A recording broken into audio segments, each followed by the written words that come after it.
والصلاة والسلام على سيد الأنبياء والمرسلين وعلى آله وأصحابه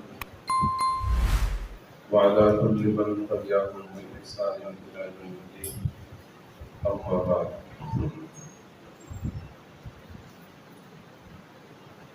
سیرت کورس میں ایک باقاعدہ سلسلہ درس کہ عادت عبادت کیسے بنتی ہے، اس کا آج ہم سبق نمبر 21 پڑھ رہے ہیں۔ اس کا عنوان ہے قرآن مجید اور اس کی تلاوت۔ آدمی کی یہ عادت ہے جو پڑھا لکھا ہے، صبح صبح کچھ نہ کچھ پڑھنا چاہتا ہے۔ جو کافر لوگ ہیں وہ اخباریں پڑھتے ہیں، وہ مختلف قسم کے رسالے پڑھتے ہیں، لیکن اسلام نے ہمیں پڑھنے کے لیے جو چیز بتائی ہے وہ قرآن پاک ہے کہ مسلمان کی ابتدا صبح قرآن پاک کی تلاوت سے ہونی چاہیے۔ اس کے لیے جو احکام اور آداب ہیں ان کا خیال رکھیں گے تو انشاءاللہ یہ عبادت اس بندے کو اللہ کے ہاں مقبول بنا دے۔ یعنی یہ جو قرآن پاک کی تلاوت کی عادت ہے یہ ایک مسلمان کو اپنانی چاہیے تاکہ اس کی عادتوں میں عبادتیں بھی شامل ہو جائیں، اور عبادتوں کو اپنی مرضی سے نہیں بلکہ اللہ اور اس کے رسول کی تعلیمات کے مطابق انجام دینا۔ اس کے بارے میں جب یہ آدمی تلاوت کرے تو سب سے پہلے اپنی نیت خالص کرے۔ نیت یہ ہونی چاہیے کہ میرا اللہ مجھ سے راضی ہو جائے، رضائے الہی کی نیت کے ساتھ قرآن پاک کی تلاوت کو کرنا، کیونکہ یہ جو نیت ہے یہ ایک ایسا عظیم عمل ہے کہ جیسے کہ ہمارے علماء کرام اس کی مثال دیتے ہیں، یہ پارس کا پتھر ہے۔ پارس کا پتھر ایک مشہور ہے کہ جس چیز کو لگا دے وہ اگر مٹی کو بھی لگا دے تو وہ بھی سونا بن جاتا ہے۔ شاید فرضی ہو لیکن ایک سمجھانے کے لیے، لیکن یہ نیت ایک ایسا اللہ تعالیٰ نے ہمیں عمل عطا فرمایا ہے کہ اگر ہم کسی عمل کے ساتھ اس کو جوڑ لیتے ہیں، اچھی نیت کر لیتے ہیں، بذات خود وہ عمل بھی اچھا ہو تو وہ ایک بہت بڑی عبادت اور اللہ کے ہاں مقبول ترین عمل بن جاتا ہے۔ اور قرآن پاک کی تلاوت اگر اچھی نیت سے کریں گے، اللہ کو راضی کرنے کی نیت سے کریں گے تو انشاءاللہ یہ عمل جو ہے آدمی کے لیے ایک بہت ہی عظیم عبادت بن جائے گی۔ حدیث پاک میں آتا ہے، نبی اکرم صلی اللہ علیہ وسلم نے ارشاد فرمایا کہ ان اللہ لا يقبل من العمل الا ما كان له خالصا۔ سورۃ النساء شریف کی روایت ہے کہ اللہ تعالیٰ کوئی بھی عمل اس وقت تک قبول نہیں کرتے جب تک کہ وہ خالص اللہ کے لیے نہ ہو۔ وہ خالص اللہ کی رضا کے لیے تلاوت کی نیت کرنا۔ اسی طرح اس کے آداب میں یہ ادب بھی ہے کہ قرآن پاک کی جب آپ تلاوت کریں جبکہ اس کو ہاتھ بھی لگانا ہے، قرآن پاک کے نسخے کو اپنے ہاتھ سے پکڑنا ہے، تو اس کے لیے آدمی کے لیے ضروری ہے کہ وہ باوضو ہو، اور اس کے ساتھ ساتھ اس کے اجر اور ثواب میں بھی اضافہ ہو جاتا ہے۔ علی رضی اللہ تعالیٰ عنہ کا ارشاد ہے، احیاء العلوم میں لکھا ہے کہ من قرأہ متوضئا، کہ جو بندہ قرآن پاک کو باوضو حالت میں پڑھتا ہے تو اس بندے کو ایسا اجر ملتا ہے کہ یجزا ب25 حسنہ، کہ ہر حرف پڑھنے پر 25 نیکیاں ملتی ہیں۔ ویسے حدیث پاک میں آتا ہے کہ ایک حرف پر 10 نیکیاں ملتی ہیں، لیکن اگر باوضو پڑھیں گے تو وہ 10 کی بجائے 25 نیکیاں بن جائے گی، تو اس کے اجر و ثواب میں اضافہ ہو جائے گا۔ اسی طرح قرآن پاک کی تلاوت کرنے سے پہلے آدمی مسواک کا اہتمام کرے، خاص طور پر جب تہجد کے لیے اٹھے اور نماز تہجد میں قرآن پاک پڑھنا ہو، اس کے لیے نبی اکرم صلی اللہ علیہ وسلم کا فرمان ہے، شعب الایمان کی ایک حدیث ہے، فرمایا کہ جو بندہ تم میں سے رات کو اٹھ کر تلاوت کرنا چاہتا ہے تو اسے چاہیے کہ مسواک کر لے۔ اس کی وجہ پھر نبی اکرم صلی اللہ علیہ وسلم نے یہ بتائی کہ جب بندہ قرآن پاک پڑھتا ہے تو فرشتہ اس کے منہ کے ساتھ منہ لگا لیتا ہے۔ جو وہ حرف پڑھتا جاتا ہے فرشتے کے منہ میں وہ حرف داخل ہوتا چلا جاتا ہے۔ تو اگر اس کا منہ صاف ہوگا، اس سے بدبو بھی آئے گی، بالکل اس کا منہ جو ہے وہ خوشبودار ہوگا، تو پھر فرشتے کو تکلیف نہیں ہوگی، کیونکہ جن چیزوں سے انسانوں کو تکلیف ہوتی ہے انہی چیزوں سے فرشتوں کو بھی تکلیف ہوتی ہے۔ تو اپنے منہ کو اچھی طرح صاف کر لینا، اور اس کے لیے مسواک بہترین عمل ہے۔ اسی طرح جس جگہ آدمی بیٹھ کر تلاوت کرے اس کے لیے ادب یہ ہے کہ وہ جگہ پاک بھی ہونی چاہیے اور صاف بھی ہونی چاہیے، اور آدمی اپنے آپ کو خوشبو بھی لگا لے۔ اس سے بہت سارے فائدے ہوتے ہیں۔ ایک تو قرآن پاک کا ادب و احترام ہے، اور خوشبو لگانے کا فائدہ ہے۔ حضرت مولانا زکریا رحمہ اللہ نے لکھا ہے کہ جو آدمی خوشبو لگا کر تلاوت کرتا ہے تو اس کا اثر دل پر بہت زیادہ ہوتا ہے، تو وہ سارا جو پڑا ہوا ہے وہ دل میں جذب ہوتا رہتا ہے، دل میں اس کا اثر ہوتا رہتا ہے۔ تو اس لیے خوشبو لگا کر پاک جگہ، صاف جگہ، قبلہ رخ ہو کر اس پہ تلاوت کرنے کا اہتمام کرنا۔ پھر قرآن پاک کے الفاظ پڑھنے کے بارے میں اللہ تعالیٰ نے ایک ادب بتایا ہے کہ وَرَتِّلِ الْقُرْآنَ تَرْتِيلًا، کہ ٹھہر ٹھہر کر الفاظ کو صحیح طریقے سے ادا کرنا۔ یہ نہیں کہ آدمی پڑھتا جائے اور الفاظ صحیح طریقے سے ادا ہی نہ ہو۔ ٹھہر ٹھہر کر اچھے طریقے سے، خوبصورت طریقے سے قرآن پاک کی تلاوت کرنا، اور تجوید کے جو قواعد ہیں ان کا لحاظ رکھنا۔ اور اسی طرح قرآن پاک کی تلاوت کرتے وقت اس بات کی بھی تعلیم دی گئی ہے کہ آدمی آواز کو خوبصورت کرے۔ جیسے کہ اللہ تعالیٰ نے آواز دی ہے، لیکن اپنی طرف سے وہ کوشش کرے کہ وہ خوبصورت سے خوبصورت انداز میں قرآن پاک پڑھے۔ حدیث پاک میں آتا ہے، نبی اکرم صلی اللہ علیہ وسلم نے فرمایا ہے کہ زینوا القرآن باصواتکم، ابو داؤد شریف کی روایت ہے کہ آپ اپنی آوازوں کو قرآن پاک کی تلاوت کرتے وقت خوبصورت انداز سے اس کی تلاوت کرو، یعنی قرآن پاک کو اپنی آوازوں سے مزین کرو۔ چنانچہ صحابہ کرام اس کا بڑا اہتمام کرتے تھے۔ کچھ لوگوں کو اللہ تعالیٰ قدرتی طور پر بڑی خوبصورت آواز دیتے ہیں، ان کو بھی اہتمام کرنا چاہیے، چاہے اکیلے بیٹھے ہیں، نماز میں پڑھ رہے ہیں تو خوبصورت آواز سے پڑھیں۔ اور اسی طرح اگر کسی کو زیادہ اچھی آواز نہیں ہے لیکن اپنی طرف سے کوشش کرے کہ میں جتنا اچھے سے اچھا پڑھ سکتا ہوں خوبصورت انداز سے قرآن پاک کی تلاوت کریں۔ اور اس کے لیے بہترین طریقہ یہ ہے کہ آدمی جو عرب کے قراء ہیں ان کے طریقے پر پڑھنے کی کوشش کرے۔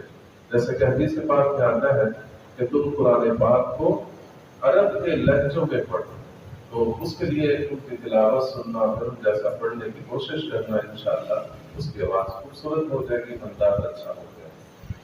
اسی طرح قرآن پاک پڑھتے وقت غور اور تدبر کرنا۔ یہ غور اور تدبر تبھی ہوگا جب ہمیں ترجمہ آتا ہوگا، تو ترجمہ پڑھے اور پھر اس کی تلاوت کریں، پھر اس کا آپ دیکھیں کیسا اثر ہوتا ہے۔ آپ کو محسوس ہوگا کہ میرا اللہ مجھ سے کیا کہنا چاہتا ہے۔ اصل تو یہ ہے نا کہ اللہ کا کلام، جیسے حضرت علی رضی اللہ عنہ کا فرمان ہے کہ اگر تمہارا دل چاہے کہ میں اللہ سے باتیں کروں تو نماز پڑھا کرو، اور اگر یہ دل کرے کہ اللہ مجھ سے باتیں کرے تو قرآن پڑھا۔ تو یہ اللہ آپ سے بات کر رہے ہیں، یا ایھا الذین آمنوا، اے ایمان والو، آپ ایمان والوں میں داخل ہیں۔ اب اللہ تعالیٰ آپ سے کیا کہہ رہے ہیں وہ تب پتہ چلے گا جب ترجمہ پڑھیں۔ تو جیسے یہاں بھی ترجمہ کلاس ہوتی ہے اور بھی کئی مساجد میں ہوتی ہے، اپنے اپنے محلے میں جہاں جہاں بھی ترجمہ کلاس ہے وہاں خوب اہتمام کے ساتھ پورا قرآن پاک کا ترجمہ پڑھنا، تاکہ تلاوت کرتے وقت قرآن پاک کا مفہوم سمجھ آئے اور پھر اس پر غور اور تدبر کرنا اس کے لیے آسان۔ اللہ تعالیٰ ارشاد فرماتے ہیں افلا یتدبرون القرآن ام علی قلوب اقفالها، کیا یہ لوگ قرآن پاک میں تدبر نہیں کرتے یا ان کے دلوں میں تالے لگے ہوئے ہیں. یعنی قرآن پاک آیا ہی اس لیے ہے کہ اس کو پڑھ کر اس کو سمجھا جائے، اس میں غور کیا جائے، تدبر کیا جائے، فکر کی جائے کہ اللہ تعالیٰ کیا ارشاد فرما رہے ہیں. اسی طرح قرآن پاک کی تلاوت کرتے وقت بعض اوقات آس پاس کے لوگ دنیاوی باتیں کر رہے ہوتے ہیں، تو تلاوت کرنے والے کو اس بات کا اہتمام کرنا کہ تلاوت کے دوران کسی قسم کی دنیاوی بات نہ کرے. حضرت ابن عمر رضی اللہ عنہ کا یہ معمول تھا کہ جب بھی وہ تلاوت کرتے تھے کوئی ان کو بلاتا بھی تھا، جب تک اس کی تلاوت مکمل نہیں ہوتی تھی اس وقت تک وہ بات نہیں کرتے. اسی طرح قرآن پاک کی جب تلاوت کر رہی ہو تو جیسے میں نے عرض کیا تو وہ سمجھ تو تب آئے گی جب ترجمہ آتا ہوگا. تو اس میں کچھ آیات اللہ تعالیٰ کی رحمت کی آتی ہیں، اللہ تعالیٰ جنت کے تذکرے کرتے ہیں، ایمان والوں کے تذکرے کرتے ہیں، ان کی اچھی صفات کے تذکرے کرتے ہیں. تو اس وقت ساری آیات کو پڑھ کر اللہ سے اس چیز کا سوال کرنا کہ اللہ یہ اپنی رحمت مجھے بھی عطا کرے. اور اگر کوئی عذاب کا تذکرہ ہو، جہنم کا تذکرہ ہو، جہنمی لوگوں کا تذکرہ ہو، کسی قوم پر عذاب نازل ہونے کا تذکرہ ہو، تو وہاں ان آیات کو پڑھ کر اللہ سے عذاب کی پناہ مانگنا. یہ نبی اکرم صلی اللہ علیہ وسلم کا معمول تھا. چنانچہ روایت میں آتا ہے کہ آپ صلی اللہ علیہ وسلم کا یہ معمول تھا. حضرت حذیفہ رضی اللہ عنہ فرماتے ہیں کہ اذا مر بآیت سؤال سأل، جب بھی کوئی مانگنے والی جس میں کوئی چیز مانگنی ہوتی تھی ایسی کوئی آیت آتی تو نبی اکرم صلی اللہ علیہ وسلم اللہ سے مانگتے. اور وَإِذَا مَرَّ بِتَعَوُّذٍ تَعَوَّذَ، جب کسی ایسی آیت کے پاس سے گزرتے جو اللہ کی پناہ مانگنے والی ہو تو اس سے وہاں ٹھہر کر اللہ کی پناہ مانگتے. اسی طرح قرآن پاک پڑھتے وقت خصوصاً نماز میں اور خصوصاً تہجد میں یا اپنی انفرادی نماز میں جہاں بھی کوئی اللہ تعالیٰ کی رحمت کی بات آئے یا اللہ تعالیٰ کے عذاب کی بات آئے تو رونے کی کوشش کرنا. اگر رونا نہ آئے تو کم از کم رونے جیسی صورت بنا لینا. کبھی آدمی خوشی سے روتا ہے، مثلا اللہ تعالیٰ بڑی ہی اپنے انعامات کی ایک لمبی فہرست بیان کرتے ہیں تو وہاں اللہ کی محبت میں رونا. اور جہاں اللہ تعالیٰ اپنے جلال کی بات کرتے ہیں وہاں اللہ کے جلال اور عظمت کے پیش نظر رونا. جہاں اللہ تعالیٰ کے عذاب کی بات آئے وہاں اللہ تعالیٰ کے عذاب سے پناہ مانگنے کے لیے رونا. رونا نہ آئے تو کم از کم رونے کی صورت بنا دینا. یہ بھی قرآن پاک سے ہی یہ بات محفوظ ہے کہ اذا تتلی علیہم آیات الرحمن، کہ ایمان والوں کی یہ کیفیت ہے کہ جب ان پر رحمان تبارک و تعالیٰ کی آیتیں پڑھی جاتی ہیں تو پھر وہ روتے ہوئے سجدے میں گر جاتے ہیں. یہ اللہ تعالیٰ ان کی صفات بیان فرماتے ہیں. اسی طرح قرآن پاک پڑھنے کا مقصد یہ ہے عمل کرنا. صرف پڑھ لینا کافی نہیں، اس پر عمل کرنا بھی ہے. تو جو احکامات آتے جائیں، جہاں جہاں جو حکم اللہ تعالیٰ کا آپ پڑھ رہے ہیں تو اس کو اپنی زندگی میں اپلائی کرتے چلے جانا کہ میں نے یہ بھی کرنا ہے، یہ بھی کرنا ہے، یہ بھی کرنا ہے. تو اگر آپ وہ نہیں کر رہے تو غور و فکر کر کے اس کے بارے میں تھوڑا سا اس بات کی فکر ذہن میں رکھنا کہ یہ تو اللہ کا حکم ہے اور میں نہیں کرنا. مثلا نماز ہی لے لو، اللہ تعالیٰ کئی دفعہ ارشاد فرماتے ہیں اقیموا الصلاۃ، اقیموا الصلاۃ، نماز قائم کرو، نماز قائم کرو.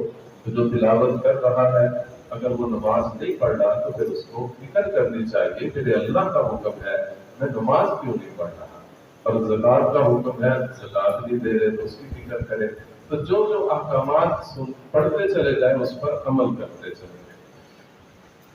اسی طرح اس کے احکام اور آداب میں سے یہ بھی ہے کہ قرآن پاک سیکھنا اور سکھانا یہ بہت عظیم عمل ہے، کیونکہ نبی اکرم صلی اللہ علیہ وسلم نے ارشاد فرمایا خیرکم من تعلم القرآن وعلمہ، تاکہ اس حدیث کا مصداق بن جائے کہ بہترین امت میں وہ لوگ ہیں جو قرآن سیکھتے ہیں اور دوسروں کو سکھاتے ہیں. کبھی سیکھ لینا، کبھی سکھا لینا.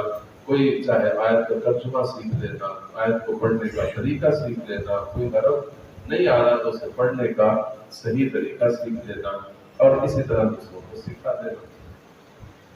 اور اسی طرح ایک حدیث میں آتا ہے کہ 3 دن سے پہلے پہلے جو آدمی قرآن پاک ختم کرتا ہے، مطلب 2 دن میں ختم کرتا ہے، 1 دن میں کرتا ہے، تو اس نے قرآن پاک کو صحیح سمجھا ہے، کیونکہ سمجھنے کے لیے کم از کم 3 دن تک، یعنی کم از کم آدمی کو یہ ترتیب ضرور رکھنی چاہیے کہ اگر بہت زیادہ بھی پڑھنا ہے تو 1 دن میں 10 پارے پڑھیں، 24 گھنٹے میں 10 پارے، تو 3 دن میں قرآن پاک ختم ہوگا۔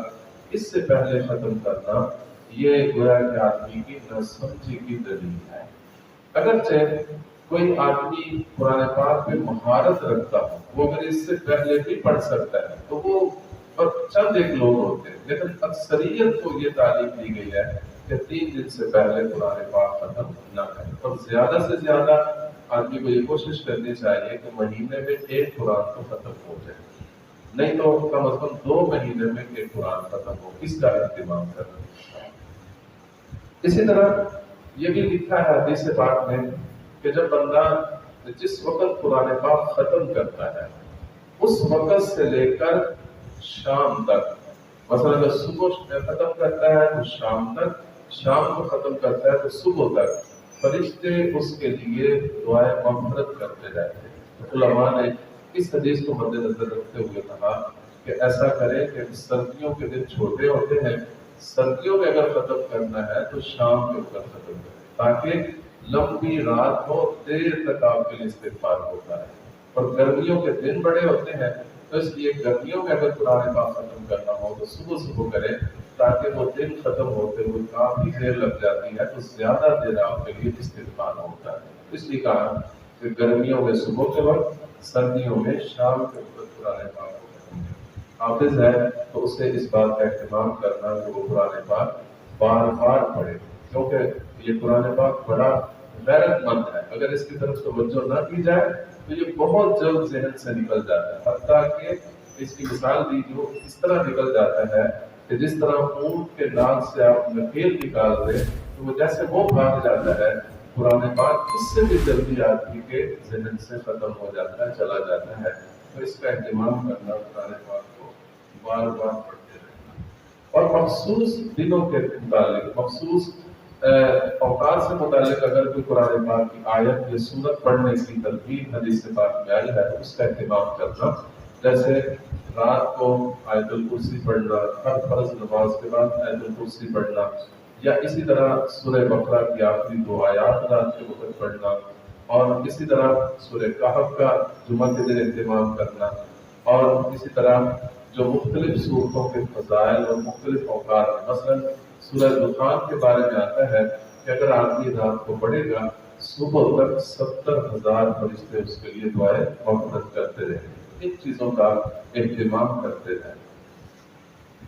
سوال ہے بغیر وضو کے موبائل پر دیکھ کر قرآن مجید تلاوت کرنا کیسا ہے؟ موبائل پر قرآن پاک پڑھتے وقت جہاں الفاظ ہیں ان کو ہاتھ نہیں لگانا، اور اس کے علاوہ ویسے اس ایپ کو دائیں بائیں آدمی اوپر نیچے کر سکتا ہے، لیکن الفاظ کو بلا وضو ہاتھ نہیں لگانا چاہیے۔ لیٹ کر تلاوت کرنا یہ اس کے ادب کے خلاف ہے۔ ادب یہی ہے کہ بیٹھ کر قبلہ رخ ہو کر آدمی تلاوت کرے۔ ہاں اگر وہ بیمار ہے یا زبانی پڑھنا چاہتا ہے تو لیٹ کر کے پڑھ سکتا ہے۔ اللہ تعالیٰ ہمیں